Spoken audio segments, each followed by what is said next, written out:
کا یہ مصر کی بات کر رہا ہوں، مصر کا ایک بستی ہے مصر کی گورنمنٹ نے اور وہاں کی حکومت نے اس بستی کا نام چینج کر دیا۔ بدقسمتی سے ہمارے ملکوں میں بھی یہ کام جاری ہے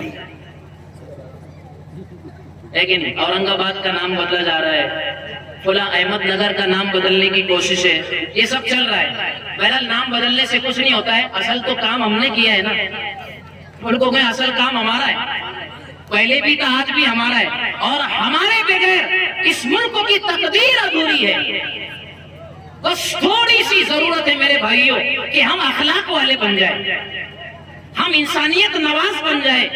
تھوڑی سی ضرورت ہے کہ ہم اپنی زندگیوں میں نبی صلی اللہ علیہ وسلم کے اخلاق پیدا کر لیں، آپس کے جھگڑوں کو ختم کر لیں اور دین اور شریعت کو اپنا ہم امام بنا لیں، تو پھر ہم سے زیادہ بہتر اس ملک کے اندر کوئی نہیں ہو سکتا۔ ہم اس ملک کی ضرورت بنے، ہر میدان میں آگے بڑھے اور ملک کی ضرورت بن جائے۔ جب ہم اس ملک کی ضرورت بن جائیں گے تو کوئی بھی ہمیں آگے بڑھنے سے اور ترقی کرنے سے روک نہیں سکتا ہے۔ مصر کی وہ بستی جس کا نام گورنمنٹ نے بدلا، لیکن انہوں نے نیک نیتی سے بدلا اور وہاں کے کارنامے کی بنیاد پر بدلا، اور نام اس کا رکھا گیا عرب القرآن۔ کیا نام رکھا گیا؟ عرب القرآن۔ غور سے سننا، یہ بستی صرف 40,000 لوگوں پر مشتمل۔ کتنے؟ بستی میں اور علاقے میں 40,000 لوگ رہتے ہیں، آبادی۔ آپ کو سن کر حیرت ہوگی، اس 40,000 کی بستی میں 350 مکاتب چلتے ہیں۔ اب آپ کو سوال ہونا چاہیے نا، کیا ہونا چاہیے؟ ایسا کیسے ہوا؟ کیسے ممکن ہے اتنا بڑا کارنامہ؟ تو اب خواتین حضرات بھی سنیں گی اس بات کو۔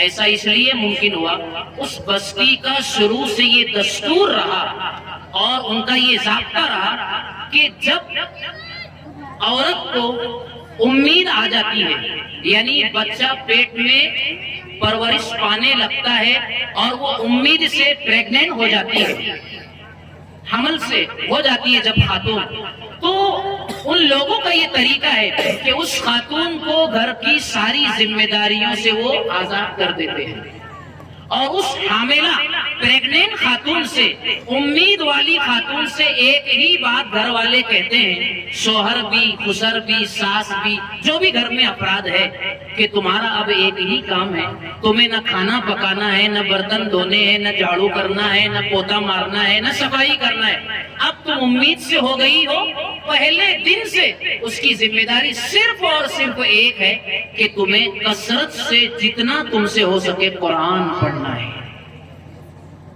یہ طریقہ۔ اب اس کا نتیجہ کیا ہے؟ وہ پہلے دن سے قرآن پڑھتی ہے۔ جو بچہ اندر میں بنے گا، پلے گا، پڑھے گا، اللہ کے نظام اور سسٹم سے وہ آگے بڑھے گا، اس بچے کو بالکل بنیاد سے قرآن اندر میں جا رہا ہے، قرآن اندر میں جا رہا ہے۔ ماں پڑھتی ہے کثرت سے۔ جب پیدا ہو جاتا ہے بچہ اور وہ 4 سال کی عمر کا ہو جاتا ہے، تو 4 سال کی عمر میں باپ اور ماں اس بچے کو آپ کی جیسے دار یوسف بھی مدرسہ ہے، اس طرح کے مدرسے میں جا کے بٹھا دیتی ہے حافظ صاحب کے پاس، حافظ بننے کے لیے۔ حافظ بننے کے لیے بٹھایا جاتا ہے اس کو۔ اور علماء کہتے ہیں کہ 6 سال کی عمر میں 4 میں اس کو بیٹھایا گیا، اور 6 سال کی اس کی عمر ہوتی ہے، وہ حافظ قرآن بن جاتا ہے۔ ہاں، 2 سال۔ کیوں؟ ماں نے کثرت سے قرآن سنایا نا اس کو۔ پیدا ہوا نہیں تھا پیٹ میں، امید ہوئی جب سے قرآن سن رہا ہے۔ پیدا ہو گیا 4 سال تک، ماں اس کو قرآن کثرت سے سنا رہی ہے، ہر وقت وہ قرآن سن رہا ہے۔ اس کا اثر اور اس کا جو ہے نتیجہ یہ ہوتا ہے کہ 4 سال کی عمر میں اس کو مکتب میں بٹھایا جاتا ہے، اور 6 سال کی عمر میں وہ حافظ قرآن ہو جاتا ہے۔ آپ کو حیرت ہوگی، لیکن حیرت کی کوئی بات نہیں ہے۔ قرآن کریم تو اللہ کی وہ کتاب ہے جس کی حفاظت کے اللہ تعالیٰ نے حیرت انگیز اس دور میں نمونے دکھلائے ہیں۔ آپ نے سنا ہوگا حضرت خواجہ جو ہے قطب الدین بختیار کاکی رحمت اللہ علیہ کا نام آپ نے سنا ہوگا۔ ہمارے ہندوستان کے عظیم ترین مشائخین میں ان کا شمار ہوتا ہے۔ حضرت خواجہ قطب الدین بختیار کاکی رحمت اللہ علیہ کو جب ان کے ذمہ داروں نے مکتب میں حافظ صاحب کے پاس بیٹھایا اور ان کی بسم اللہ کروائی، وہ زمانے میں یہ طریقہ تھا کہ کسی اللہ والے سے بچے کی بسم اللہ کروائی جاتی تھی۔ جب اس کی بسم اللہ کروائی گئی یعنی شروع کیا گیا، اور ان کے جو استاد تھے جو ان کی بسم اللہ کرا رہے وہ کون تھے؟ حضرت خواجہ حمید الدین ناگوری رحمت اللہ علیہ، جو اپنے پائے کے بزرگ تھے، بڑے مشائخین میں سے تھے۔ جب انہوں نے خواجہ قطب الدین بختیار کاکی رحمت اللہ علیہ کی بسم اللہ کروائی اور انہیں کہا کہ پڑھو بیٹا بسم اللہ الرحمن الرحیم الحمدللہ رب العالمین، تو خواجہ قطب الدین بختیار کاکی رحمت اللہ علیہ اچھل کر مچل کر کہنے لگے اپنے استاد سے کہ استاد محترم میری بسم اللہ پہلے پارے سے نہیں 21ویں پارے سے کروائی ہے، کیونکہ 20 پارے تو مجھے یاد ہو چکے تھے، ماں سناتی تھی 20 پارے تو مجھے یاد ہو چکے ہیں، آپ میری ابتدا 21ویں پارے سے کروائی ہے۔ اس طرح سے میرے بھائیوں اور بہنوں اور مائیں اولاد کو اس طرح سنبھالا، اس طرح آگے بڑھایا ہے امت کی ماؤں نے، تب جا کر کے اس امت کو جو ہے خواجہ معین الدین چشتی سنجری اجمیری رحمت اللہ علیہ اور قطب الدین بختیار کاکی رحمت اللہ علیہ اور ایسے نہ جانے کتنے جو ہے مشائخین علماء اعظام اس امت کو ملے ہیں۔ تو سرپرست چاہے وہ باپ ہو چاہے وہ ماں ہو، ان کی توجہ اور ان کی نگرانی بچوں کے لیے ازحد ضروری ہوتی ہے، ازحد ضروری ہوتی ہے۔ میں نے آج صبح کے پروگرام میں واقعہ سنایا تھا، ہمارا بچہ حافظ قرآن بنے گا تو کیا ملے گا؟ ہم یہ سوچتے ہیں کہ ہمارا بچہ حافظ قرآن بن گیا تو یہ 2, 5, 10 ہزار روپے کی نوکری کرے گا اور یہ کھائے گا کیا اور جیے گا کیسے اور رہے گا کیسے؟ آپ کو اس کی فکر کرنے کی ضرورت نہیں ہے۔ جن لوگوں نے علم دین کے رشتے کو جیب سے جوڑا اور مال سے جوڑا ہے، اس دنیا کی انہوں نے سب سے بڑی بھول کی، یہ سب سے بڑی خطا ہے کہ ہم نے علم شریعت اور قرآن کے رشتے کو اپنے جیب سے جوڑا ہے۔ جب ہم قرآن سے وابستہ ہو جائیں گے، ہمارا بچہ حافظ قرآن ہو جائے گا، آخرت میں جو انعام ملنے والا ہے وہ تو خبر ہے صادق المصدوق تاجدار مدینہ سرکار دو عالم محمد الرسول اللہ صلی اللہ علیہ وسلم کی، کہ اس کے ماں باپ کو، اس کے والدین کو ایسا تاج پہنایا جائے گا جس کی روشنی سورج کی روشنی سے کئی گنا جو ہے زیادہ ہوگی۔ یہ سب بات آپ کو معلوم ہے۔ اللہ حافظ قرآن کو ایسا دنیا میں چمکائے گا۔ ہمارے حضرت وستانوی حضرت مولانا غلام محمد صاحب وستانوی، اللہ تعالیٰ ان کو صحت دے، عافیت دے، تندرستی عطا فرمائے، قرآن کا ایسا عاشق انسان، وہ اپنی مجلس میں کہتے ہیں، ہم نے بارہا اپنے کانوں سے سنا ہے کہ جو قرآن سے جڑ جاتا ہے وہ اللہ سے جڑ جاتا ہے، اور جو اللہ سے جڑ جاتا ہے اور اس کا رشتہ کعبۃ اللہ سے ہو جاتا ہے، اور جب کعبۃ اللہ سے رشتہ ہو جاتا ہے تو اللہ ایک نہیں، دو نہیں، تین نہیں، نہ جانے اس کو اپنی زندگی میں کتنی مرتبہ اپنے گھر کی زیارت کروائے گا۔ خود حضرت کی زندگی دیکھو، 40 سے زائد سفر حضرت مولانا غلام وستانوی صاحب کے بیت اللہ کی زیارت کے ہو چکے ہیں۔ کتنے؟ کیونکہ وہ قرآن سے جڑ گئے، پورے ملک کو قرآن سے جوڑ دیا، اس کو صحیح پڑھنے کا رواج ڈال دیا، علماء کو، بزرگوں کو بھی، اور ملک کو بھر کے چلنے والے چھوٹے اور بڑے مدارس والوں کو بھی حضرت نے اپنی فکروں سے متوجہ کیا کہ قرآن ہماری اساس ہے، قرآن ہماری بنیاد ہے، اس کو اگر غلط پڑھایا جائے گا تو رسول اللہ صلی اللہ علیہ وسلم حشر کے میدان میں شکایت فرمائیں گے، یا ربی یا ربی ان قومی اتخذوا ھذا القرآن مہجورا۔ پروردگار عالم، اللہ کے نبی شکایت کریں گے اللہ کے حضور میں، پروردگار عالم میری امت نے آپ کے اس قرآن کو چھوڑ دیا تھا، مہجور بنا دیا تھا، نہ اس کو دیکھتے تھے، نہ اس کی تلاوت کرتے تھے، نہ بچوں کو اس کا حافظ بناتے تھے، نہ اس کو صحیح تلفظ کے ساتھ پڑھنے کی فکر کرتے تھے۔ یہ مہجور کی ساری باتیں، وہ تفسیر میں یہ ساری باتیں آ جائے گی۔ بالکل نہ دیکھنا، بالکل نہ پڑھنا، صحیح الفاظ اور اس کو صحت اور تجوید کے ساتھ نہ پڑھنا، میری امت نے قرآن سے بے اعتنائی برتی تھی۔ یہ شکایت اللہ کے نبی صلی اللہ علیہ وسلم فرماتے۔ بس ایک چھوٹا سا واقعہ ابھی ہمارے شہر مالیگاؤں کا آپ کو سنا رہا ہوں۔ ہمارے مالیگاؤں شہر کے اندر، میرا وطن ہے مہاراشٹر کا ضلع ناسک کا ایک شہر مالیگاؤں ہے، جو علماء کی بستی ہے، مدارس کی بستی ہے، مسجد و مینار کا ہمارا شہر ہے۔ 550 سے زائد مساجد ہے ہمارے شہر میں، 550 سے زائد مساجد ہے۔ بہرحال ایک مدرسہ ہے، مدرسہ ریاض الجنہ، الحمدللہ میں اس کا ذمہ دار ہوں، اور وہاں کے جو ناظم صاحب وہ رائے مشورہ کرتے ہیں۔ وہاں کی تعلیم و تربیت، قاری ریاض صاحب مدرسے کو صرف 6 سال ہوئے ہیں، مدرسہ ریاض الجنہ کو۔ اس بندے نے آپ کی طرح فکر مند انسان، صرف حافظ قرآن ہے، لیکن فکر قرآن کو پڑھانے کی، بچوں کو بنانے کی اتنی ہے۔ 6 سال ہوئے مدرسے کو، وہاں کا نظام تعلیم و تربیت اتنا مضبوط ہوا کہ ایک بچی ان کے مدرسے کی 16 سال کی بچی ہے، آن لائن مسابقت القرآن یعنی قرآنی کمپٹیشن، قرآنی مقابلہ ہوا، جس کا آن لائن جو ہے امتحان لیا گیا۔ اس امتحان میں وہ بچی کامیاب ہوئی اور انٹرنیشنل عالمی قرآنی مقابلے میں اور کمپٹیشن میں عمان میں اس نے شرکت کی۔ ایک مکتب کی بچی ہے اور مکتب سے حافظ قرآن بنی۔ آپ حضرات بھی یہ بات چاہتے ہیں کہ نہیں کہ ہمارے اس مدرسے دار یوسف سے بچے حافظ بنے؟ چاہتے ہیں نا؟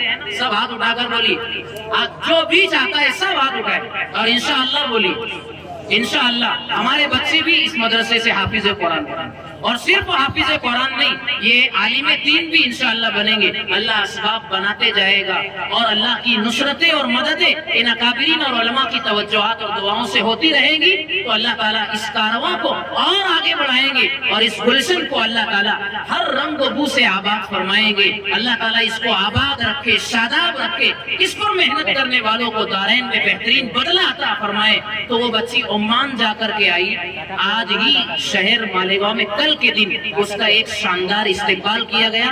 پورے شہر کی طرف سے سیاسی، سماجی، ملی تمام تر تنظیموں کی طرف سے اس بچی کا شاندار استقبال کیا گیا۔ اور ہونا چاہیے کہ ایک حافظہ قرآن پورے شہر کی نمائندگی کر رہی ہے۔ تو جب انسان قرآن سے جڑتا ہے نا تو وہ دنیا میں گھومتا ہے، عزت و تکریم کا تاج اس کو دنیا میں پہنایا جاتا ہے۔ ہم اگر اپنے بچوں کو حافظ قرآن بناتے ہیں، عالم دین بناتے ہیں، اللہ اور اس کے رسول کی ان کو مدرسوں میں پہچان اگر کرا دیتے ہیں میرے بھائیوں، تو یہ کوئی معمولی بات نہیں ہے۔ یہ رتبہ بلند و ملا جس کو مل گیا، ہر شخص کے نصیب میں دار و حسن کہا۔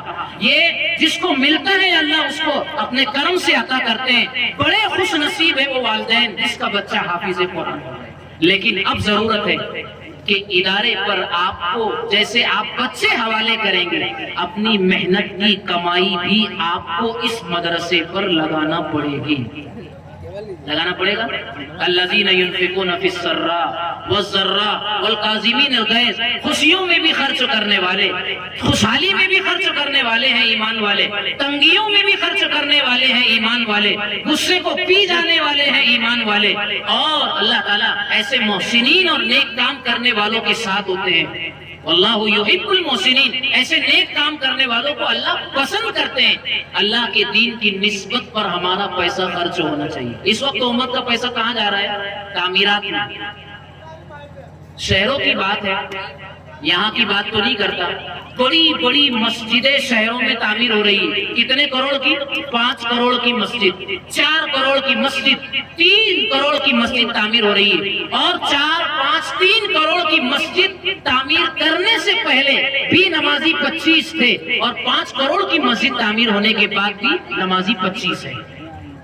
اگر فجر میں 8 سے 10، 12 لوگ اگر نماز پڑھتے تھے 4 کروڑ کی مسجد تعمیر ہونے سے پہلے، تو 4 کروڑ کی مسجد تعمیر ہونے کے بعد بھی وہی 10 سے 12 لوگ فجر میں نماز پڑھتے ہیں۔ مسجد تو بنا لی سب بھر میں، ایمان کی حرارت والوں نے، من اپنا پرانا پاپی ہے، برسوں سے نمازی بن نہ سکا۔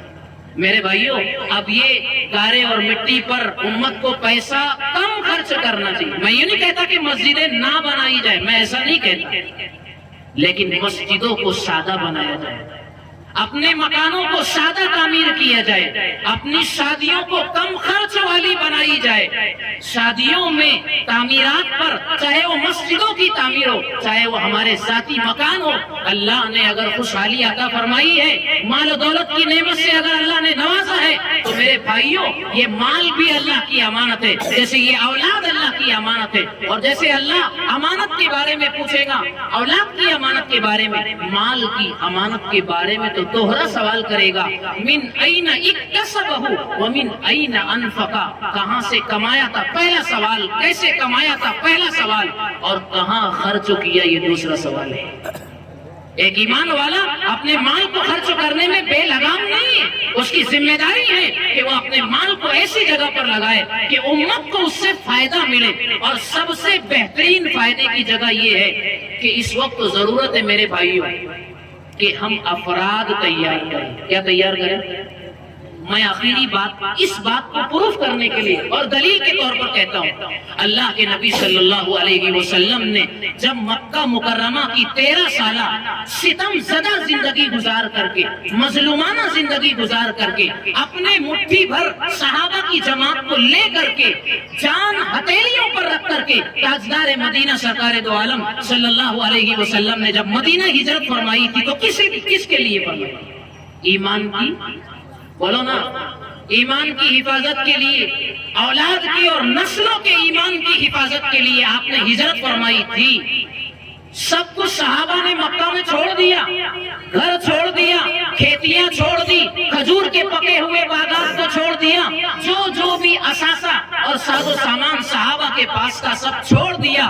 ہمارا ایمان بچ جائے، ہمارا دین سلامت رہے، ہماری نسلوں کا مستقبل روشن ہو جائے، اس کے لیے صحابہ نے سب کچھ خیر آباد کہہ دیا اور الوداع کہہ دیا. اسی لیے قرآن کریم نے ان کو خطاب کرتے ہوئے کہا للفقراء المہاجرین الذین اخرجوا من دیارہم. ان کو فقراء سے تعبیر کیا قرآن نے کہ اب ان کے پاس ہجرت مدینہ ہو جانے کے بعد اب ان کے پاس کچھ نہیں ہے. صحابہ بالکل خالی ہو کر مدینہ آ گئے. تو میں آپ سے ایک سوال کر رہا ہوں، آپ کو اس کا جواب دینا ہے. وہ سوال یہ ہے کہ مدینہ ہجرت کرنے کے بعد آپ نے اپنا مکان بنایا؟ بولو. صحابہ کے مکان کی فکر کی؟ نہیں. آپ نے مسجد تعمیر فرمائی، مسجد نبوی. ایک مسجد تو مسجد قباء بنائی، اس کے بعد مسجد نبوی کی تعمیر کی. مسجد نبوی کی تعمیر میں آپ بنفس نفس شریک ہے. اور یہ صرف مسجد نہیں تھی، یہ مسجد بھی تھی، یہ مدرسہ بھی تھا، اور یہ مسلمانوں کے دین و ایمان کو سیکھنے سکھانے کا سینٹر بھی تھا. یہ انسانیت کی خدمت کرنے کا ایک زبردست جو ہے پلیٹ فارم تھا. وہ صرف مسجد نہیں تھی، بلکہ مسجد کے عنوان سے اللہ کے نبی صلی اللہ علیہ وسلم نے گویا مدینہ منورہ میں سب سے پہلا کام اگر کوئی کیا تھا وہ ایک مکتب اور مدرسے کی بنیاد ڈالی. اسی مسجد نبوی میں تو صفہ ہے جس پہ صحابہ اکرام اللہ کے نبی صلی اللہ علیہ وسلم سے تعلیم حاصل کرتے تھے. وہی مسجد ہے، وہی مدرسہ ہے، اور وہی جو ہے دعوت و تبلیغ کا مرکز بھی ہے اور خدمت انسانیت کا سینٹر بھی رہا. یہ کارنامہ مدینہ ہجرت کرنے کے بعد اللہ کے نبی صلی اللہ علیہ وسلم نے انجام دیا. نہ مکان پر خرچ کیا، نہ اپنے بینک بیلنس کی طرف توجہ دی، اور نہ اور کوئی جو ہے روزی روٹی کی فکر کی. یہ اشارہ ہے اس بات کی طرف کہ یہ امت پاکوں سے رہ سکتی ہے. یہ امت جو ہے اپنا معمولی لباس پہن سکتی ہے، لیکن اس امت کو یہ چاہیے کہ وہ سب سے پہلی فکر جو کریں گی وہ اس بات کی کریں گی کہ ہمارا ایمان محفوظ رہے. بات میں نے کہا تھا ایمان کی حفاظت. دو چیزوں پر مجھے بات کرنا تھی، اولاد کے سلسلے میں اور ایمان. ہمارا ایمان نہ چلا جائے. آج میرے بھائیوں اور بہنوں ارتداد کی لہریں چل رہی ہے، کفر کی لہریں چل رہی ہے، شرک کی لہریں چل رہی ہے. اس ملک میں آپ کے دربھنگہ ضلع کا شکیل بن حنیف جو آدمی ہے، اس نے نہ صرف آپ کے بہار کو متاثر کیا ہے. آج صبح کی مجلس میں وہاں بات آئی تھی تو میں چاہ رہا تھا کہ موقع ملے مجھے یہ بات کہنے کا میں بتاتا چلوں آپ کو، پورے ملک کی مختلف ریاستوں میں، مہاراشٹر میں، ایم پی میں اور گجرات میں، پورے ملک کی مختلف ریاستوں میں 10,000 سے زیادہ لوگ شکیل بن حنیف کے فتنے کا شکار ہو گئے، جو اسے مہدی ماننے والے ہو گئے، انہوں نے اپنا ایمان کھو دیا، وہ غیر مسلم ہو گئے۔ 10,000 سے زیادہ ایسے فتنے اس امت میں چل رہے ہیں۔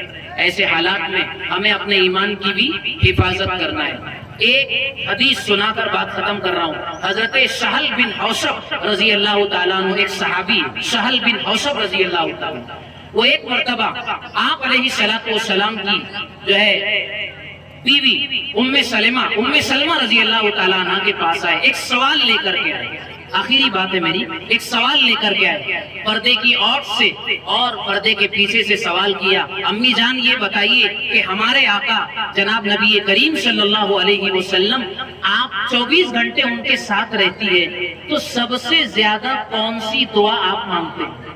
ہمارے لیے بھی سب سے زیادہ ہمارے نبی کون سی دعا زیادہ مانگتے ہیں؟ دعائیں تو آپ روز کرتے ہیں، ہر وقت تو کرتے ہیں، لیکن زیادہ آپ کی زبان پر کون سی دعا ہوتی ہے؟ تو حضرت ام سلمہ رضی اللہ تعالیٰ عنہ، جو امت کی ماں ہے، نبی کی بیگم ہے، کہنے لگی کہ میرے آقا اور میرے سرکار یہ دعا مانگتے ہیں، یا مقلب القلوب ثبت قلبی علی دینک۔ پڑھیے آپ بھی، یا مقلب القلوب، یا مقلب القلوب ثبت قلبی علی دینک۔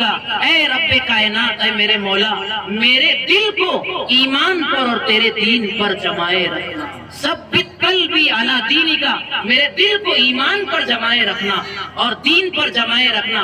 کہیں ایسا نہ ہو کہ ساری زندگی مسلمان بستی میں جیا ہوں، رہتا ہوں یا رہتی ہوں، اور مسلمانوں کی فہرست میں میرا نام آتا رہا، چلتا رہا، اور دنیا سے جب جانے کا آخر وقت آئے تو میرے سینے میں، میرے قلب میں میرا ایمان سلامت نہ رہے۔ اس لیے کہ یہ تو اللہ تعالیٰ کی ہدایت ہے۔ اللہ جب جسے چاہتے ہیں ایمان کی ہدایت سے مالا مال کرتے ہیں، اور اللہ نہ چاہے تو اس کائنات کا سب سے طاقتور انسان اپنے چچا ابو طالب کو ایمان نہ دے سکے۔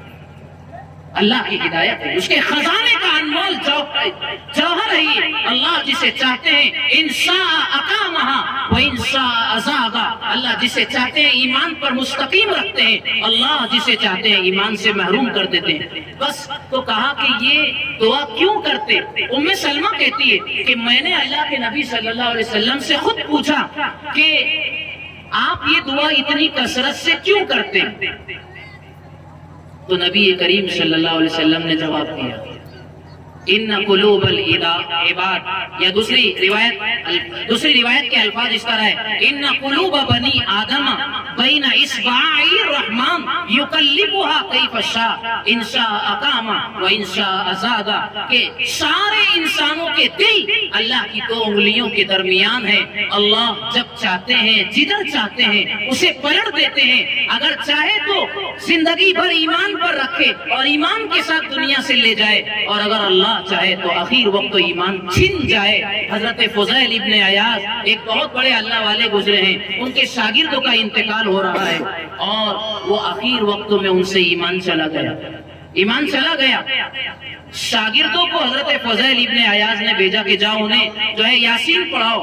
سب نے یاسین پڑھی، کلمے کی توفیق نہیں ہوئی۔ پھر حضرت نے فرمایا کہ سب کلمہ توحید ان کے سامنے پڑھو، لا الہ الا اللہ، کثرت سے تلقین کرو۔ سب کے پڑھنے کے بعد بھی کلمے کی جو ہے ان کو توفیق نہیں ہو پا رہی۔ دنیا سے فضیل ابن عیاض کے شاگرد جا رہے ہیں اور بے ایمان جا رہے ہیں۔ حضرت فضیل ابن عیاض رحمۃ اللہ علیہ تشریف لائے اور پوچھا کہ بھائی بتاؤ یہ بات کیا ہے، یاسین تمہیں ایمان نہیں دے پا رہی ہے، سب کا کلمہ پڑھنا تمہیں ایمان کے دائرے میں نہیں لا رہا ہے، تم بے ایمان دنیا سے جا رہے ہو، وجہ کیا ہے؟ تو کہنے لگے کہ حضرت والا میرے سے زندگی میں 3 غلطیاں ہوئی ہیں۔ پہلی غلطی ہے کہ میں چغلی کرتا ہوں، دوسری غلطی ہے کہ میں غیبت کرتا ہوں، اور تیسری غلطی ہے کہ میں حسد کرتا ہوں۔ اب ان ساری باتوں پر بات کرنے کا ٹائم نہیں ہے، اللہ کو نہ جانے کون سی ادا ناراض کر دے اور ہم سے آخر وقتوں میں ایمان چھن جائے۔ ہمیں ایمان کی بھی فکر کرنا ہے، اپنے بھی، اپنے نسلوں کی بھی۔ اس لیے یہ مدارس قائم ہوتے ہیں، ان بچوں کو پڑھانے پر محنت کی جاتی ہے،